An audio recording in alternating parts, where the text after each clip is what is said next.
এবার বলো, পবিত্র কোরআনে মোট কতজন নবীর নাম উল্লেখ আছে? 25 জন।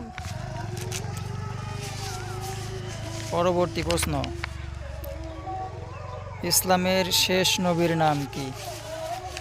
হযরত মুহাম্মদ সাল্লাল্লাহু আলাইহি ওয়াসাল্লাম। এরপরে প্রশ্ন, নামাজের মধ্যে কোন সূরা পড়া বাধ্যতামূলক? সূরা ফাতিহা। ইসলামের প্রধান ও পবিত্র স্থান কোনটি?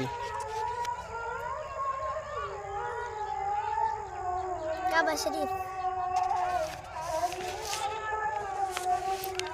এরপরে তোমার শেষ প্রশ্ন,